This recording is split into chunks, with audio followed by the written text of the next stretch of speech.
ETF index mutual funds నేర్చుకుని stock మార్కెట్లో రాణించాలనుకుంటున్నారా? వెంటనే ఈ నెంబర్కి కాల్ చేయండి. నమస్తే గురుగారు. శ్రీమాత్రే నమః. ఈ సంవత్సరంలో సింహరాశి వారికి ఎలా ఉండబోతుంది? తప్పకుండా తెలియజేస్తున్నాము. ముందు వీక్షిస్తున్న ప్రేక్షకులందరికీ శ్రీమాత్రే నమః, శ్రీ గురుభ్యో నమః. యా దేవీ సర్వభూతేషు మాతృరూపేణ సంస్థిత నమస్తస్సై నమస్తస్సై నమస్తస్సై నమో నమః. సింహరాశి వారికి ప్రస్తుత కాలం 11వ స్థానంలో గురు సంచారం జరుగుతుంది.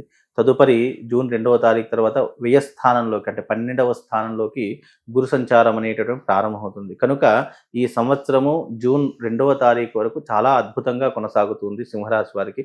తదుపరి కాలం అంటే కర్కాటక రాశిలోకి అడుగుపెట్టిన తర్వాత వ్యయ స్థానం అంటే ఖర్చులు అధికం అవ్వడము, వ్యాపారంలో నష్టం ఏర్పడము, లేదు అనంటే గనక సినిమా రంగంలో రాజకీయ రంగంలో ఉన్నటువంటి వారికి అవకాశాలు చేజారిపోవడము, ఇలాంటివి ఎక్కువగా జరిగేటటువంటి లక్షణాలు సింహరాశి వారికి ఏర్పడుతూ ఉన్నాయి. అలాగే ముఖ్యంగా ఈ రాశి వారికి సింహరాశి వారిలో జన్మించినటువంటి వారు ముఖ్యంగా రాజకీయ రంగంలో ఎక్కువగా ఉండేటటువంటి లక్షణాలు ఉంటూ ఉంటాయి. అంటే లేదా వాళ్ళ జన్మతహానే రాజకీయ లక్షణాలు పోంచి ఉన్నటువంటి వారు చాలా మంది కనిపిస్తూ ఉంటారు. కనుక సింహరాశి వారు ఎవరైతే ఉన్నారో ఈ సంవత్సర కాలం కాస్త జాగ్రత్తగా ఉండే ప్రయత్నం చేసుకోవాలి. అలాగే విందులు వినోదాల్లో ఎక్కువగా పాలు పంచుకుంటూ ఉంటారు.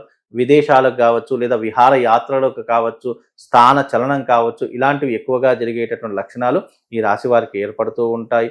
ముఖ్యంగా వీళ్ళు ఈ సంవత్సరంలో కనుక చూసుకున్నట్టయితే పెద్దవాళ్ళ సలహాలు సూచనలు పాటిస్తూ ఉండాలి. అలాగే ఈ కాలంలో వీళ్లకు ముఖ్యంగా సింహరాశి వారు ఎవరైతే ఉన్నారో వాళ్ళ కాస్త గడ్డు కాలమే అని చెప్పుకోవాలి. లేదు అనంటే గనక కుటుంబ వ్యవహారాదుల్లో కానీ, లేదు అనంటే గనక చిక్కులు చికాకుల్లో లేదా గొడవలకు చిన్న చిన్న మానసిక ఇబ్బందులు అనుభవించడం, ఇలాంటివి ఎక్కువగా జరిగేటటువంటి లక్షణాలు ఈ సింహరాశి వారికి ఈ సంవత్సరం ఏర్పడుతూ ఉంటాయి. గురుగారు, వ్యాపారం చేస్తున్న వాళ్ళు ఉన్న వ్యాపారాన్ని వృద్ధి చేసుకోవాలనో, లేదంటే కొత్తగా వ్యాపారం పెట్టాలనుకున్న వాళ్ళు, లేదా ఉన్న ఉద్యోగం నుంచి ప్రమోషన్ కోసం ట్రై చేయడము, కొత్త ఉద్యోగం వెతుక్కోవడము, ఈ వ్యాపారం కానీ ఉద్యోగం కానీ ఎలా ఉండబోతుంది? ప్రస్తుత కాలంలో ఇప్పుడున్నటువంటి పరిస్థితుల్లో ఒక 2 నెలలు 3 నెలల వరకు చాలా అద్భుతంగా ఏర్పడుతూ ఉంటుంది. అంటే చేసే వృత్తి వ్యాపారాదుల్లో కావచ్చు, లేదు అని అంటే గనక వాళ్ళు చేసేటటువంటి కొత్త వ్యాపారాలు కావచ్చు, లాభదాయకంగానే ఉంటూ ఉంటాయి.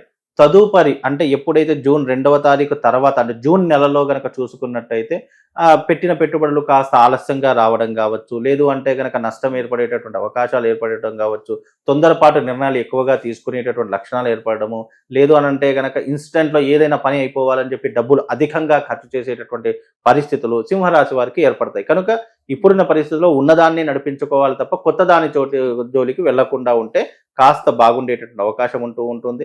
కనుక సింహరాశి వారు ఎవరైతే ఉన్నారో ఈ సంవత్సరము కాస్త జాగ్రత్తగా ఉండే ప్రయత్నం చేయండి. అనవసరమైన విషయాలు కలుగజేసుకోకండి. కొత్త పరిచయాలు ఏర్పడితే గనక ఆ పరిచయం దగ్గరే పెట్టండి తప్ప అనవసరంగా అంటే కొత్త పరిచయాలు ఏర్పడేసరికి ఏమవుతుంది అంటే గనక అవి వేరే కోణంలోకి దారి తీసేటటువంటి అవకాశాలు ఉంటూ ఉంటాయి. కనుక కొత్త వాళ్ళ పరిచయం అయితే ఏదైతే విషయంలో పరిచయం అంతవరకు మాత్రమే పెట్టండి తప్ప ఎక్కువగా కలుపుకునేటటువంటి ప్రయత్నం చేసుకోకండి.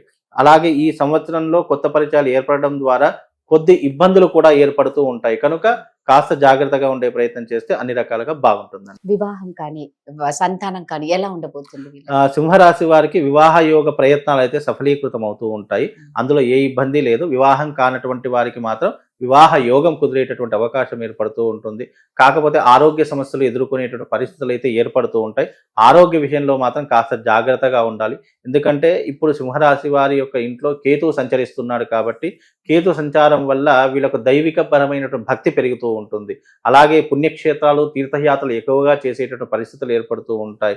దేవాలయాలు యజ్ఞయాగాదులు చేయడము, దేవుణ్ణి ఎక్కువగా నమ్మడము, విశ్వసించడము, ఎప్పుడూ పూజ చేయలేనటువంటి వారు కూడా దైవాన్ని నమ్మి ప్రతినిత్యము దేవత ఆరాధన చేసుకోవడం, అర్చనలు చేసుకోవడం, ఇలాంటివి ఎక్కువగా జరుగుతూ ఉంటాయి. కాబట్టి జ్ఞానవంతులు అవుతారు. అంటే ఎవరు మంచివాడు ఎవరు చెడ్డవాడు అని తెలుసుకునేటటువంటి విషయంలో ఈ సంవత్సరం వీళ్ళకు పరీక్షా కాలము అని చెప్పుకోవచ్చమ్మా. కోర్టు సమస్యలు ఏమన్నా ఉంటే ఎలా ఉంటుంది? కోర్టు సమస్యలు అనేటటువంటివి ఉంటూ ఉంటాయి. అవి కొంతవరకు ఇంకా ముందు కొనసాగిపోయేటటువంటి అవకాశాలు ఉంటాయి. ఇంకా పెండింగ్ పడేటటువంటి అవకాశాలు ఉంటాయి. అంత తొందరగా సాల్వ్ అయ్యేటటువంటి అవకాశం మాత్రం ఈ సంవత్సరం లేదండి. ఇప్పుడు అందరూ ఏదైనా ఉన్నత చదువులు చదవాలి అంటే మాత్రం ఖచ్చితంగా విదేశాలకే వెళ్ళిపోవాలి అనుకుంటారు. ఉద్యోగ రీత్యా కానీ చదువుల రీత్యా కానీ వాళ్ళు అసలు చెయ్యొచ్చా? ఈ టైంలో వాళ్ళు వెళ్ళొచ్చా? ముఖ్యంగా ఈ సమయంలో గనక వెళ్లకుండా ఉంటే బాగుంటుంది. ఎందుకంటే ఇప్పుడున్నటువంటి దేశ పరిస్థితులు బాగా లేవు కాబట్టి ఆల్రెడీ యుద్ధ వాతావరణం మొదలైంది కాబట్టి మన దేశంలో ఉంటేనే కాస్త సుభిక్షంగా ఉండేటటువంటి అవకాశాలు ఉంటాయి. కనుక ప్రస్తుత కాలంలో విదేశాలకు వెళ్ళేటటువంటి ప్రయత్నాలు మానుకోవాలి. ఎందుకంటే ఇప్పుడు కేవలం దుబాయ్లోనే కాదు, అమెరికా, రష్యా మీద కూడా దాడులు జరిగేటటువంటి పరిస్థితులు కూడా మనకు కనిపిస్తూ ఉన్నాయి.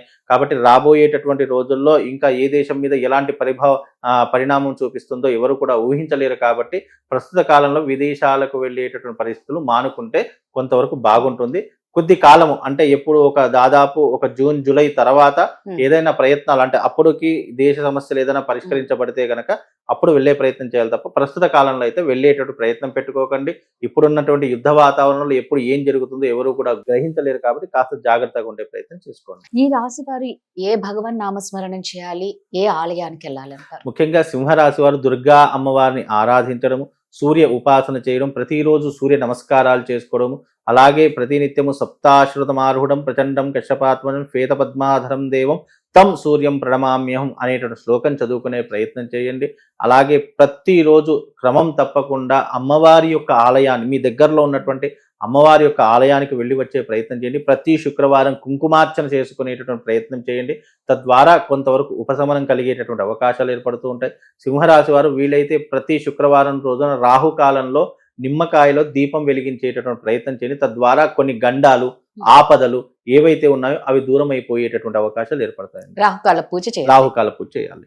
ధన్యవాదాలు గురుగారు.